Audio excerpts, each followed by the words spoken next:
Cwilltooill perform, and I see people like turn around, and then people walk from the bar. It's hard to get a real reaction like nowadays. Preview. Preview.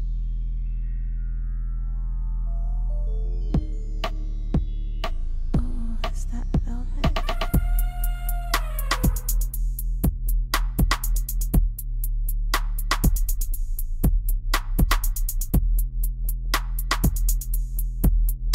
First off, how did this name come about? Cwilltooill.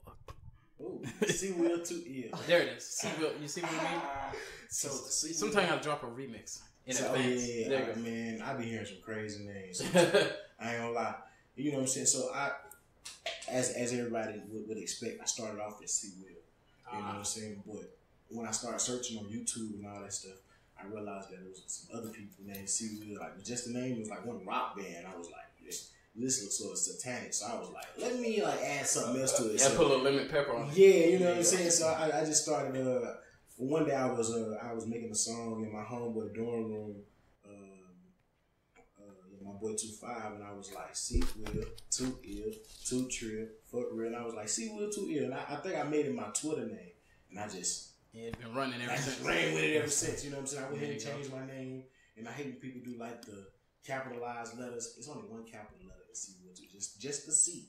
Yeah, they put a cap all through there. Yeah, like they put the capital C, the capital T, the capital I. I'm like, my name is Cwilltooill, just capital C. So you actually live a no cap life for the most part. No cap. No cap. Just regular living out here. Yeah, I feel you. And I think I know the story behind this Jefe. Is this your actual name? No, my real name is Isaiah. I go by Zay, and the Jefe. I mean, it means my brand is Boss Promo. Jefe means boss in Spanish. I'm half Hispanic, so it's just like a whole. Oh, you just dropped some gospel. Now, indeed, I've seen this name on video games quite frequently. Now I see. Indeed. Now, okay, this is something everybody, and this actually may be inspirational to a lot of people too. What's your best and worst performance? A lot of people don't like to admit, and Jefe kind of mentioned it earlier, that, you know, y'all have been in that room with the 3 people in the audience. Mm-hmm. And you probably have been in that room when you look around and you said, heavens. Yeah. What's the best and worst performance that you've experienced? Worst was definitely. Whether it was you or just the situation. It was definitely at some point in college. You know what I'm saying? When doing an open mic in college or something like that. Like, I went through a whole 2-year span where I would say the most people in the room was 15 people. Yeah. Like, if there was 35 people in the room, I was lit. I'm lit. If it's 100, it's not my life. You know what I'm saying? Like, for real, because I mean, it's hard to get that many people in a room that want to be there. You know what I'm saying? So when you get it, you know what I'm saying, you really gotta, you know what I'm saying, to take advantage of it and enjoy it.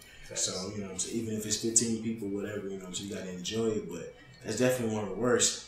The best was definitely last year when I opened up for Trippie Redd at the Tobin Center, downtown San Antonio. Man, it was lit. You know what I'm saying? It was crazy. You know what I'm saying? Just having that experience, it was real dope. And then ever since then, man. You got to meet them and all too?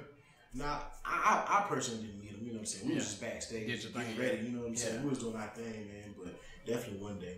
But other than that, man, I would say just having that experience right there was dope because ever since then we just elevated.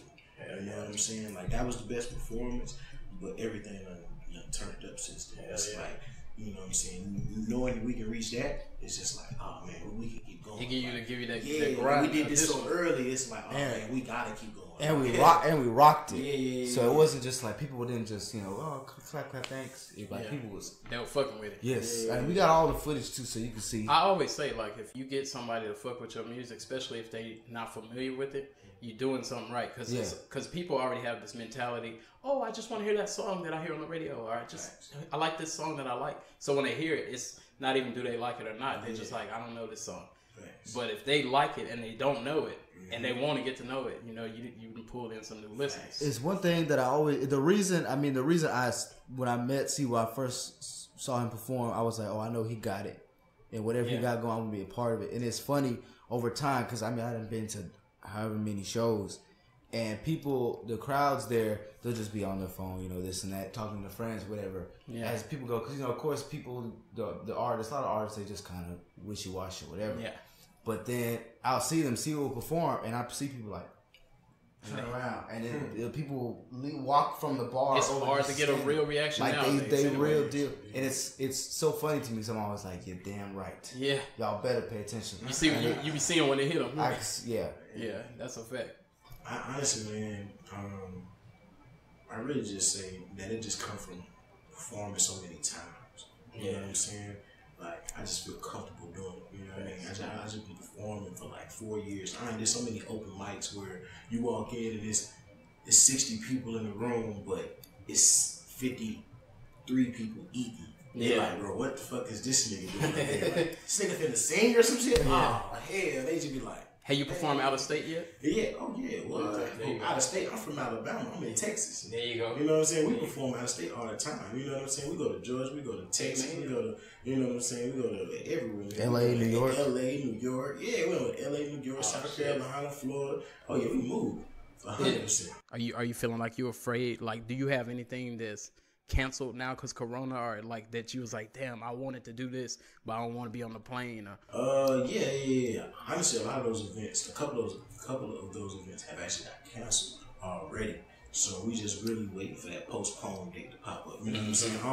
You know what I'm saying? Like doing stuff like this is the best part of it. You know what I'm saying? Like it's actually being able to sit down and make the content and like talk about. You know what I'm saying? The process of everything. You know what I'm saying? Like this is what I enjoy. Well, tell me this. I gotta kind of got yours with the performance. I want to know the business side of it with Jefe. Is it what's the best and worst performance you had with business? Like I know a lot of people they don't be knowing the other side, whether it's like somebody trying to come into town or it's just some bad shit that the venue trying to do. Have you had any situations like that? And good ones too. Oh, the best thing we've had was definitely Trippie Redd. We just had so much access backstage, and I was able to really capitalize. Like I had their pictures on the screen behind it with Instagrams, and we all got like 100 followers that night or something. So that was really dope experience on the business side. And then the worst, you don't have to drop names, but you can drop gospel. I did want to drop names? That's cool. I did my Boss Fest, so that didn't do as well as I thought it would. I lost like $300, and then we opened for DaBaby last year too, and it didn't go as the way we thought it would. Is that a money thing or no? It was. I think for the DaBaby thing is the fact that he canceled the show and then had it later on. Like it was supposed to be June 6th, but then he had to have surgery on his hand when he had that fight, and so he canceled the San Antonio and then put it in July. And people didn't think he was coming. It was like, oh, he done canceled once. It's this San Antonio. He ain't coming. Yeah. So after that, it was dead. You know what I'm saying? But he showed it. Yeah. And you know when he got his shit was lit as a motherfucker. You know what I'm saying?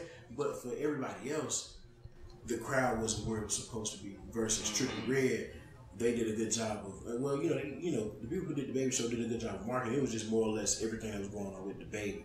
But Endless, they really did a good job of. You know what I'm saying? Promoting Trippie Redd. And Trippie Redd, he also did his part by telling everybody he was in San Antonio the day of. I think I remember when he was posting it and stuff, adding it to the story and etc. And people were sharing it. Yeah. Indeed.